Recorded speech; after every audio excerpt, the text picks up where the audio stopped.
ಇದೇ ದಿನಾಂಕ 14, 15, 16ರಂದು ನಡೆಯುತ್ತಿರುವಂಥ ನಮ್ಮ ಹುನಗುಂದ ಮತಕ್ಷೇತ್ರದ ಪವಿತ್ರವಾದ ಕ್ಷೇತ್ರ, ಅದು ಸಿದ್ದಪ್ಪಜ್ಜನ ಒಂದು ಪವಿತ್ರವಾದ ಸಿದ್ದನಕೊಳ್ಳದಲ್ಲಿ ನಡೆಯುತ್ತಿರುವಂಥ ಶ್ರೀ ಸಿದ್ಧಶ್ರೀ ರಾಷ್ಟ್ರೀಯ ಉತ್ಸವ, ಅಂತಾರಾಷ್ಟ್ರೀಯ ಚಲನಚಿತ್ರ ಉತ್ಸವ ಕೂಡ ಈ 3 ದಿನಗಳ ಕಾಲ ಇವತ್ತು ಪ್ರತಿ ವರ್ಷದಂತೆ ಈ ವರ್ಷವೂ ಕೂಡ ಭಾಳ ಅದ್ಧೂರಿಯಾಗಿ ನಮ್ಮ ನಾಡಿಗೆ ಒಂದು ಶ್ರೇಷ್ಠ ಮಠ, ನಿರಂತರ ದಾಸೋಹ ಯಾವುದಾದ್ರೂ ಒಂದು ಮಠ ಇದ್ದರೆ ಅದು ನಮ್ಮ ಸಿದ್ದನಕೊಳ್ಳದ ಸಿದ್ದಪ್ಪಜ್ಜನ ಒಂದು ಪವಿತ್ರವಾದ ಕ್ಷೇತ್ರ.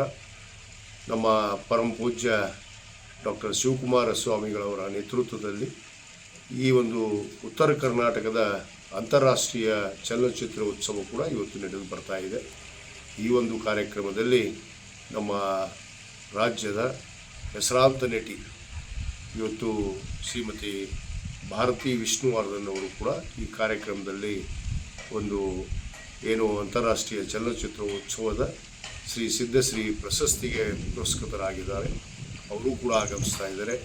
ಅನೇಕ ನಾಡಿನ ಎಲ್ಲ ಚಲನಚಿತ್ರ ನಟ ಮತ್ತು ನಟಿಯರು ಮತ್ತು ಅನೇಕ ಕಲಾವಿದರು, ಜಾನಪದ ಸಾಹಿತ್ಯ ಆಗಿರ್ಬೋದು, ಇವತ್ತು ಅನೇಕ ಕಲಾವಿದರೊಂದಿಗೆ ಈ 3 ದಿನಗಳ ಕಾಲ ಈ ಉತ್ಸವ ಇವತ್ತು ನಡೀತಾ ಇದೆ.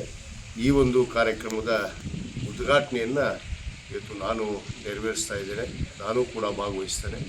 ನಾಡಿನ ಸಮಸ್ತ ಜನತೆಗೆ ಏನು ಸಿದ್ದಪ್ಪಜ್ಜನ ಭಕ್ತಾದಿಗಳಿಗೆ ವಿನಂತಿ ಮಾಡ್ಕೊತೇನೆ, ತಾವೆಲ್ಲರೂ ಬಂದು ಈ 3 ದಿನಗಳ ಕಾಲ ಈ ಉತ್ಸವದಲ್ಲಿ ಭಾಗವಹಿಸಿ ಈ ಉತ್ಸವವನ್ನು ಯಶಸ್ವಿಗೊಳಿಸಬೇಕು ಅಂಥೇಳಿ ನಾನು ಈ ಸಂದರ್ಭದಲ್ಲಿ ತಮ್ಮಲ್ಲಿ ವಿನಂತಿ ಮಾಡಿಕೊಂಡು, ಏನು ನಾಳೆ ನಡೆಯುವಂಥ ಒಂದು ರಥೋತ್ಸವ, 16ನೇ ತಾರೀಕಿಗೆ ನಡೆಯುವಂಥ ಒಂದು ರಥೋತ್ಸವ ಭಾಳ ವಿಶಿಷ್ಟವಾಗಿ ಇವತ್ತು ಏನು ನಮ್ಮ ಸಿದ್ದಪ್ಪಜ್ಜನ ಒಂದು ರಥಕ್ಕೆ ಇವತ್ತು ಹೆಲಿಕಾಪ್ಟರ್ ಮುಖಾಂತರ ಒಂದು ಪುಷ್ಪ ಅರ್ಚನೆಯನ್ನು ಕೂಡ ಇವತ್ತು ನಡೆಯುತ್ತೆ. ಆ ಒಂದು ಕಾರ್ಯಕ್ರಮ ಭಾಳ ವಿಶಿಷ್ಟವಾಗಿ ಕಳೆದ ಹಲವಾರು ವರ್ಷಗಳಿಂದ ನಡೆದು ಬಂದಿದೆ. ಈ ಒಂದು ಚಲನಚಿತ್ರ ಉತ್ಸವ ಭಾಳ ಯಶಸ್ವಿಯಾಗಿ ನಡೆಯುತ್ತೆ. ಅದಕ್ಕೆ ನಾನು ಎಲ್ಲರಿಗೂ ಕೂಡ ವಿನಂತಿ ಮಾಡ್ಕೊತೀನಿ, ತಾವೆಲ್ಲರೂ ಬಂದು ಭಾಗವಹಿಸಿ ಆ ಸಿದ್ದಪ್ಪಜ್ಜನ ಒಂದು ಆಶೀರ್ವಾದವನ್ನು ಪಡೆದು ತಾವು ನಾಡನ್ನು ಒಂದು ಸಮೃದ್ಧಿ ನಾಡನ್ನು ಒಂದು ಜಾತ್ಯಾತೀತ ತಳಹಾದ ಮೇಲೆ ನಡೆದಂಥ ಈ ಒಂದು ಪವಿತ್ರವಾದ ಮಠದ ಘನತೆ ಕೀರ್ತಿಯನ್ನು ಹೆಚ್ಚುವಂಥ ನಿಟ್ಟಿನಲ್ಲಿ ನೀವು ಕೂಡಿ ಭಾಗವಹಿಸಿ ಉತ್ಸವವನ್ನು ಯಶಸ್ವಿಗೊಳಿಸೋಣ. ಬನ್ನಿ, ಎಲ್ಲರೂ ಕೂಡ ಈ ಉತ್ಸವವನ್ನು ಯಶಸ್ವಿಗೊಳಿಸೋಣ. ಶರಣಾರ್ಥಿಗಳು. ಇನ್ನಷ್ಟು ಅಪ್ಡೇಟ್ಗಳಿಗಾಗಿ ಫಾಲೋ ಮಾಡಿ ವಿಜಯ ಧ್ವನಿ ನ್ಯೂಸ್.